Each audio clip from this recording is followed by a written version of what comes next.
Alright, it is 9:29 a.m. on Tuesday, November the 23rd. I won't be trading tomorrow likely, as well as Thanksgiving, of course, and Friday. Just basically today is the last day. If I'm going to trade something today, I'm going to be trading.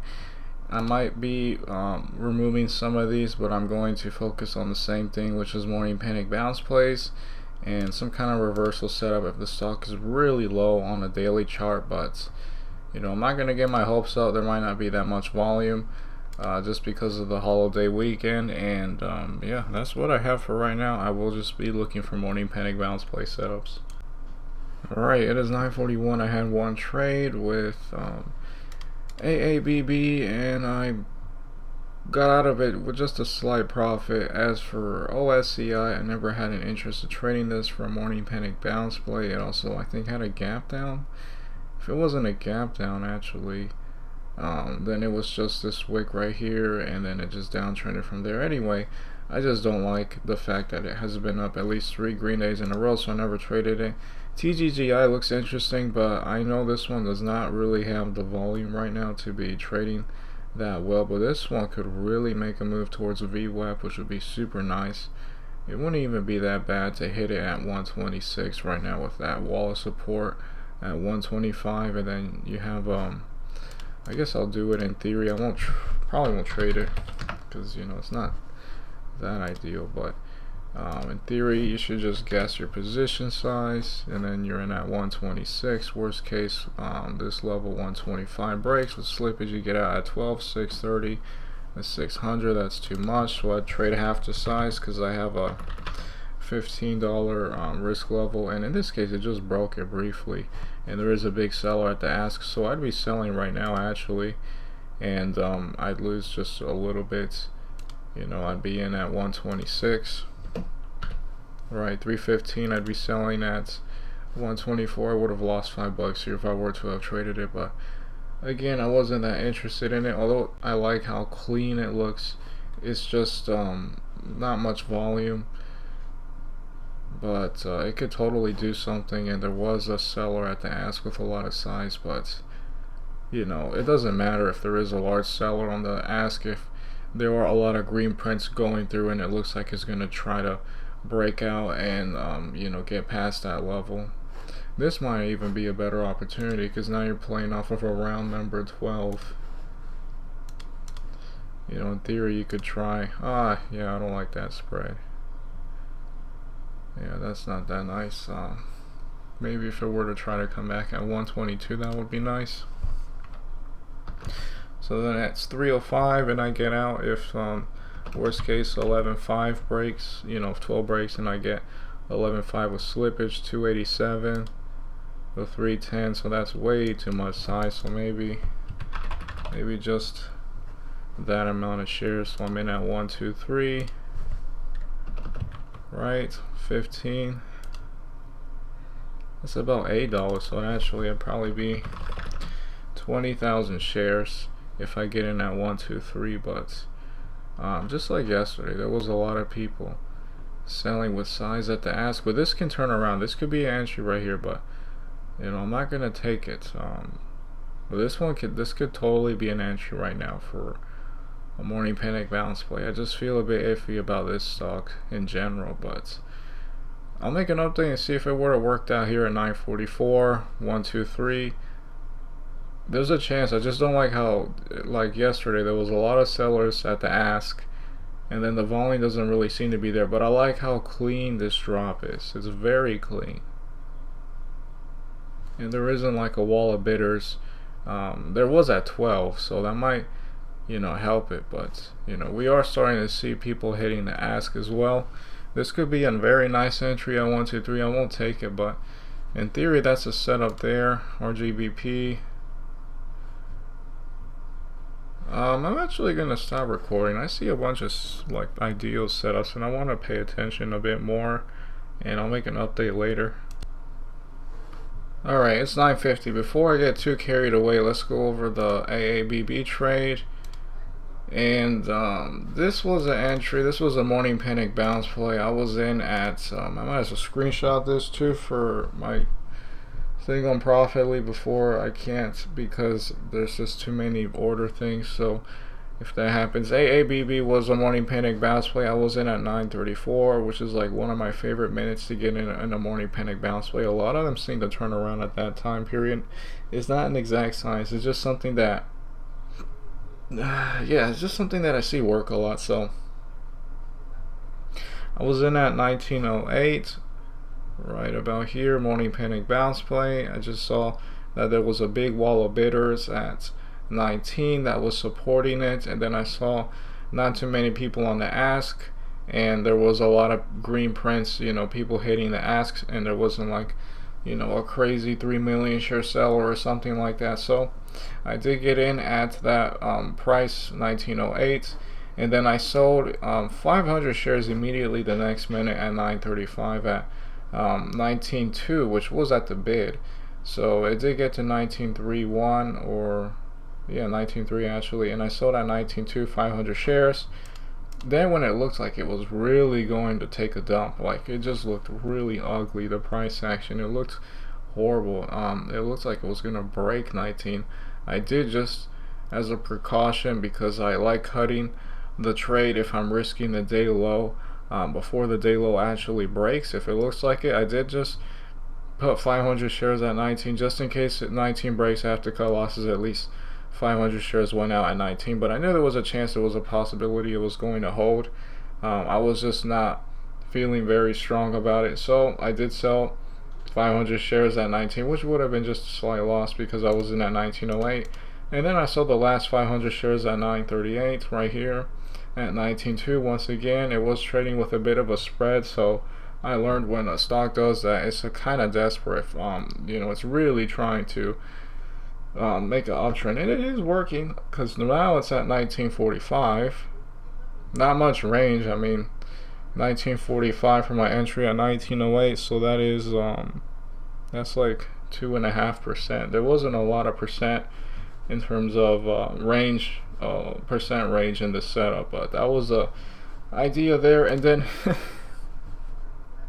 yeah, right after that recording, I made that I traded RGBP, because this is like a morning panic bounce play. Here's the morning panic bounces, and then here's like a double bottom.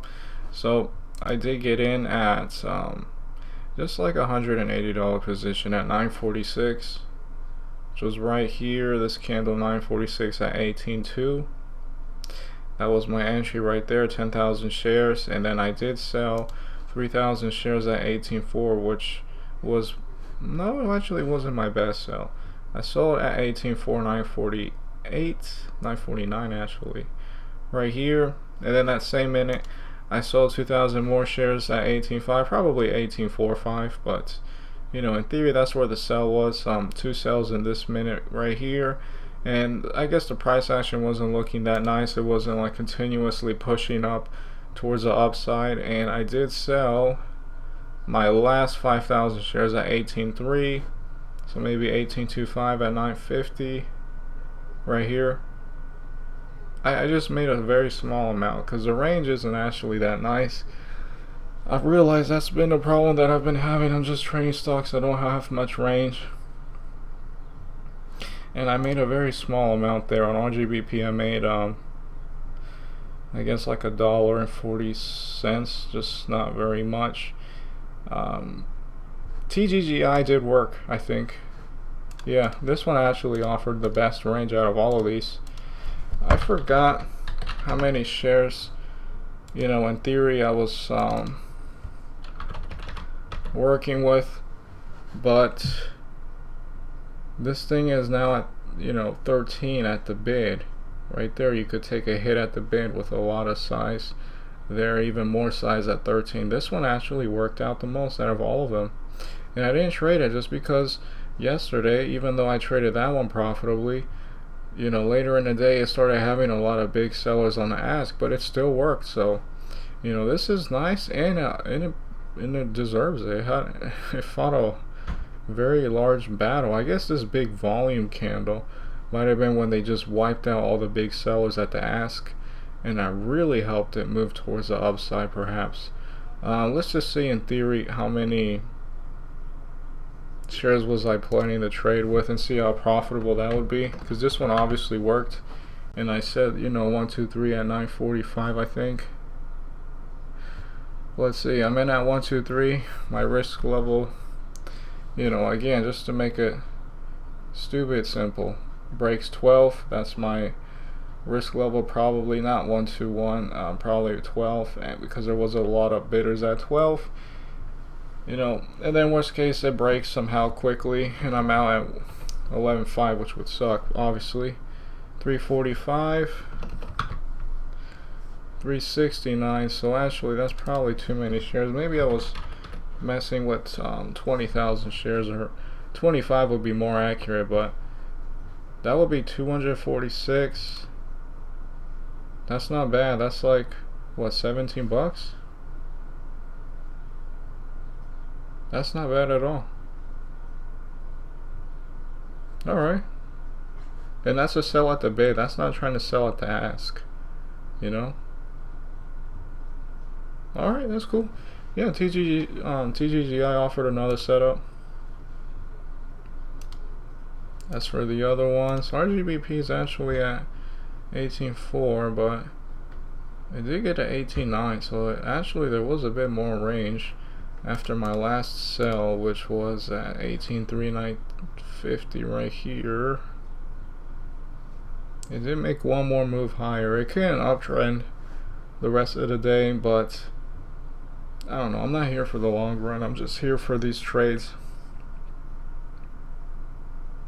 Maybe I could have held on to the last 5,000 shares and just yelled it. You know, if it were to break my risk level, I'd get out. Or maybe bring it down to 2,000 shares. I'm playing with very small amounts, but I think in theory if I trade with a lot of money, I'm going to be trading the same way. So why not practice, you know, with smaller size and not, you know, freak out because you're trading with so much size. Why not get good at it with a small size and then slowly work up? That's what I think, at least. I'll make an update later. That's pretty interesting. TGGI really worked. I guess all those big sellers got wiped out there. That's all I have for right now. Alright, it is 10:10. I just finished in my thing, you know, putting in all my entries and exits to keep track of my trades. Dude, if I did not trade RGBP, I would have been so triggered, like really upset with myself if I hesitated trading TGGI and then I didn't trade RGBP. At least I was in RGBP, you know, trading that I didn't trade this one. I picked RGBP instead. I liked it because of where it was on the daily chart, because it was so close to its lows before it started to run that maybe it could be something that will put up, you know, a nicer move towards the upside and play out over time, which it very well could. But I got out pretty early if I was going to consider something like that. But yeah, I mean, I traded TGGI profitably. It just offers a lot of opportunity, and this was definitely one where I could have made like $54 on, you know, with just 20,000 shares, right? Which would have been like a 200 and what was it? $246 position. So you don't have to trade large to make a lot of money, but no way I would have sold near the highs here. I probably would have sold, you know, a lot of it at VWAP, and then I would have let this play out. In theory, maybe holding just a small size left and maybe sell, maybe at the most I'd sell at perhaps will be 14, depends on how I traded it, because that is like the day high. That is pretty crazy. That offered a lot of opportunity. Perhaps it's trying to make a rebound, but hey, at least I traded RGBP, because if I didn't, dude, I'd be pretty damn salty. I was just too like nervous, because I don't want to like trade while I'm recording at the same time. I've done it a few times, but yeah, I'm glad I picked one of the two setups, TGGI here and RGBP. There was just a lot of people at the ask, you know, selling with size. There's actually one right here, but at least we have in this case a big bidder, so that helps too. I don't think I'll make another recording until the market is closed, But that was totally a nice opportunity, and AABB did make a move towards 20, but even with my entry at 1908, even if I were to have sold at 20, it's like 4%. The range isn't really that nice, especially compared to TGGI, but at least it offered something, right? At least I didn't get all that the setup could offer, and it didn't even trade that much range. At least it traded a bit more, even if it wasn't with me in the setup. Yeah, this is best case scenario. I call it the Nike check mark on a morning panic bounce play, where it downtrends and not just gets to VWAP, it gets above VWAP. It doesn't just get above VWAP, it gets above the day high, and it could be one or the other. First, either less, like in the very best case, it doesn't just break the day high, but it also goes green on the day. In this case, it opened at 135. Well, that was a close, so in this case it broke VWAP and went green, and then it broke the day high. But it could break the day high and then break the the red or green mark. So that's super impressive. This is best case scenario. No way would I have sold all my shares at the very tippy top. That's craziness. But hey, TGGI is offering moves, and I'll pay attention to this one more. I was ignoring AABB for the past few days, and they would offer morning panic bounce play setups. I traded it today. It didn't offer that much range, but it did offer something. I'll make an update later, unless I see something super nice and I trade it or something like that. I'll probably make one when the markets are closed. Alright, it is 8:29 p.m. and I am here to call it off. Overall, I am out just $2.32, and I think the only thing to really just go over, it was nice that AABB did come back to 20, but best case scenario, you buy right at 19 at the bid, you sell right at the ask at 24, 20, and then a 4. I mean, that's like 5%. That's not really that much in terms of setup, and I wanted something quick. Not something a bit gradual. It was about 30 minutes before I got to its high. Not something I'm necessarily aiming for when I'm doing a morning panic bounce play.